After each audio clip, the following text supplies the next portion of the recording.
Hello everyone, my name is Mary. Welcome to my channel. Thank you for joining me. Today I'm gonna be making something different. I'm not gonna be reading any books. Instead, I'm gonna be making a tier list. A tier list is basically a ranking list, and what I'm gonna be ranking is bad book covers, because recently I found quite a few of them and I thought it would be fun to rank them. I'm gonna be ranking them based on first, how well do they represent the plot and the idea of the book, and second, based on how well were they made and would I want to own one of these copies in my own library. So starting off strong with this Dracula.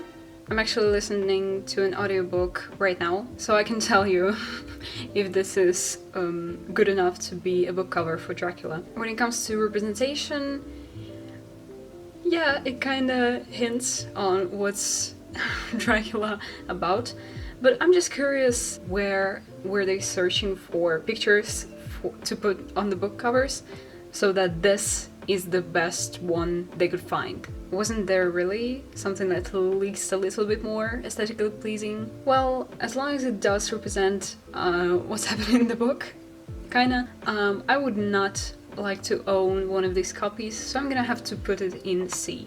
Okay, next we have this version of Pride and Prejudice, which seems to be made in Sims. And you know what? I like the effort. It kinda tells us about the book. Well, there's just a couple of people, but still, it does give us a hint, at least on their clothes and the era.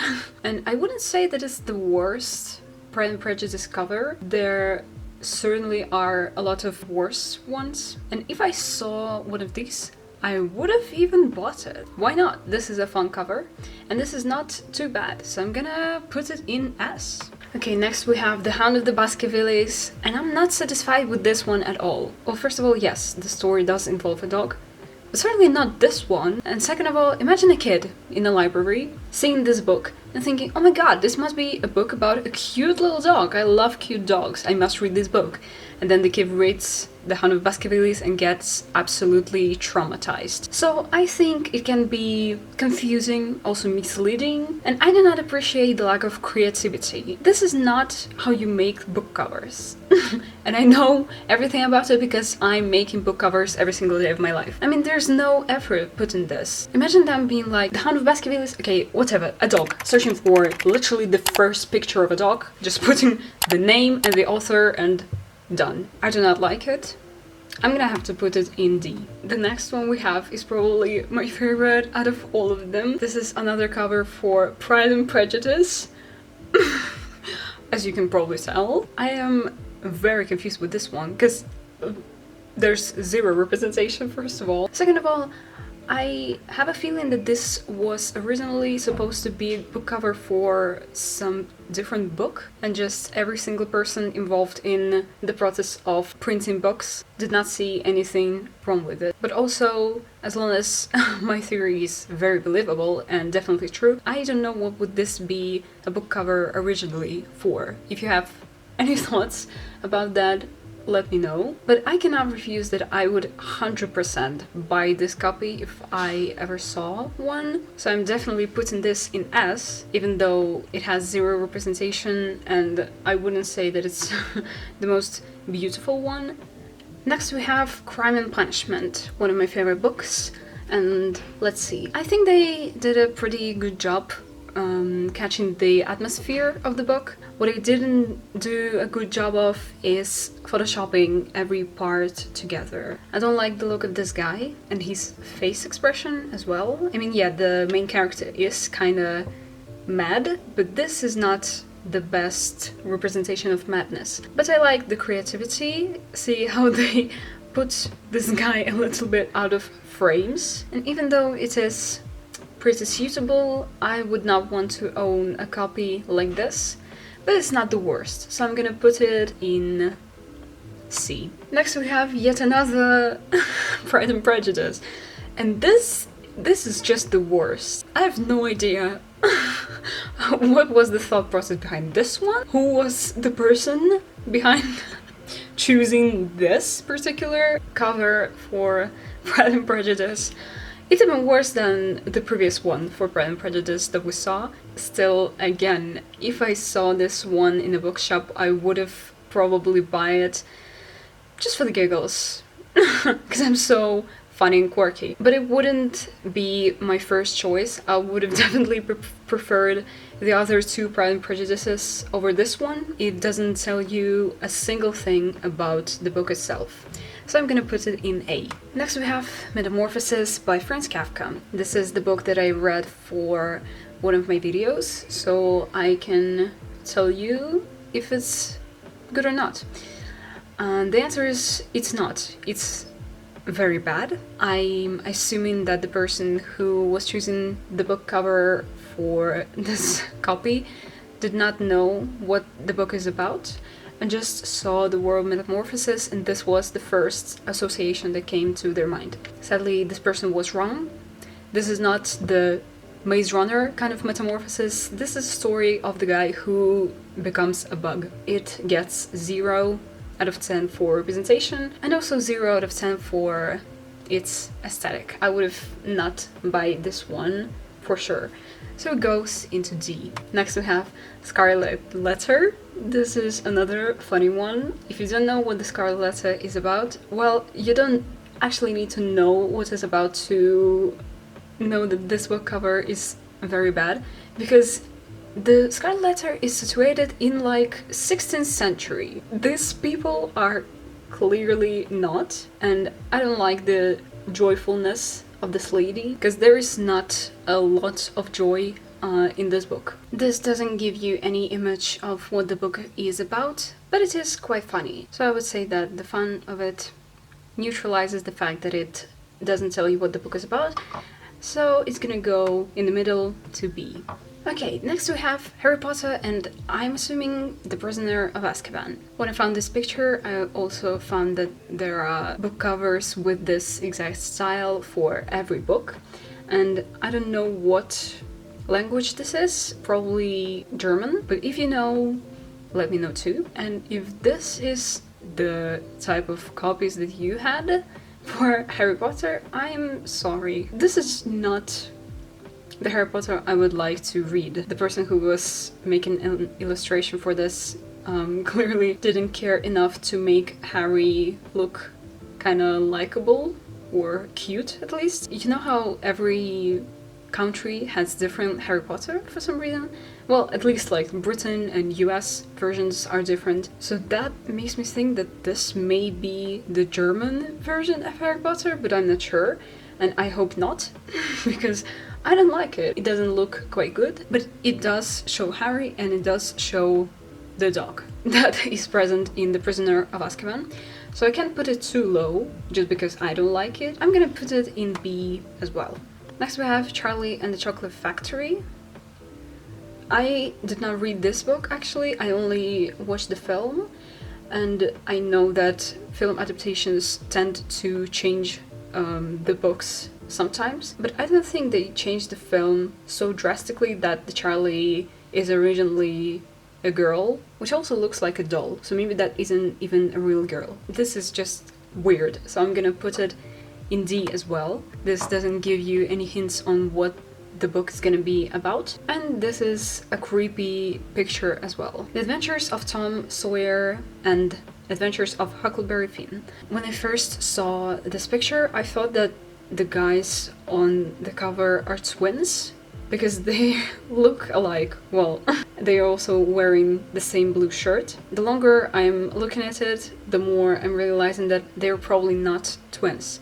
They're probably like brothers. This may give you a false thought that Tom and Huckleberry are brothers and even twins, and they're not. So that is again misleading. So I'm gonna have to put it in D, because it's not even funny. Next we have Macbeth. Surprisingly, I'm not exactly sure what people were wearing in the era of Macbeth. Well, and I'm not really sure that this is Macbeth. I was just thinking maybe that's Lady Macbeth. But why would it be, first of all? Second of all, that doesn't look like this would be Lady Macbeth.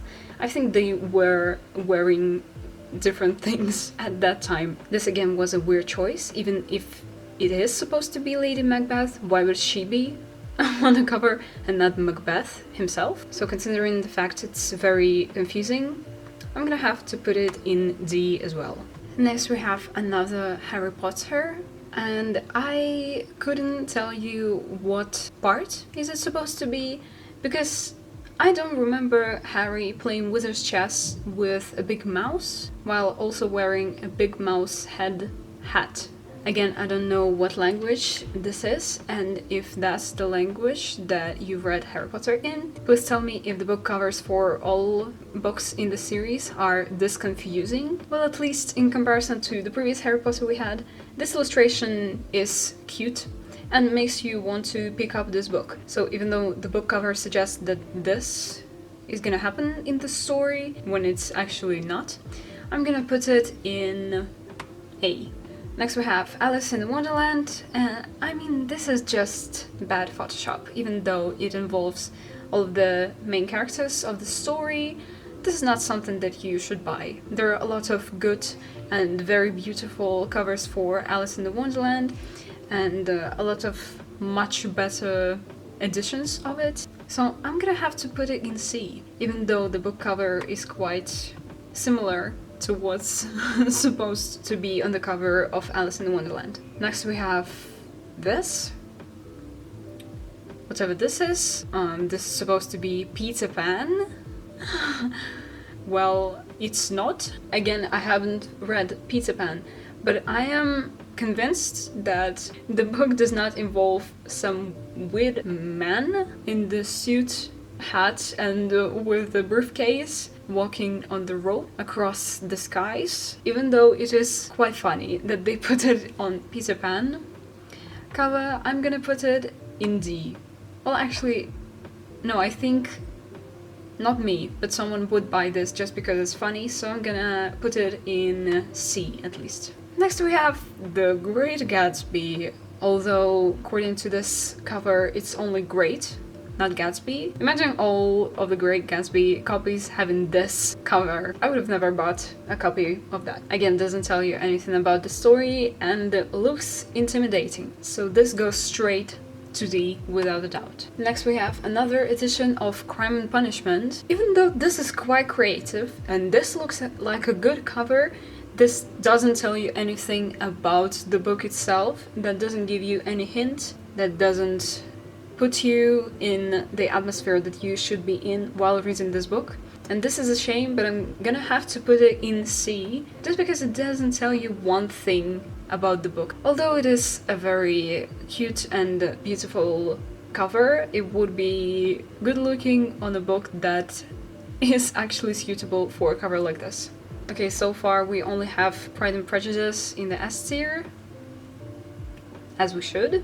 Next, another Great Gatsby. Also, now looking at it, I don't know even why I put it in the back covers. That doesn't seem like a back cover to me. I would have even bought a copy like this. It's really not that bad. I'm not joking. So I'm gonna put it in S. That's a good one.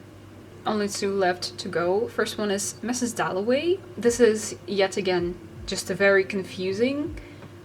Is this supposed to be Mrs. Dalloway? Well, Mrs. Dalloway is supposed to be much older than whoever this is. She's like in her 50s or 60s or something like this.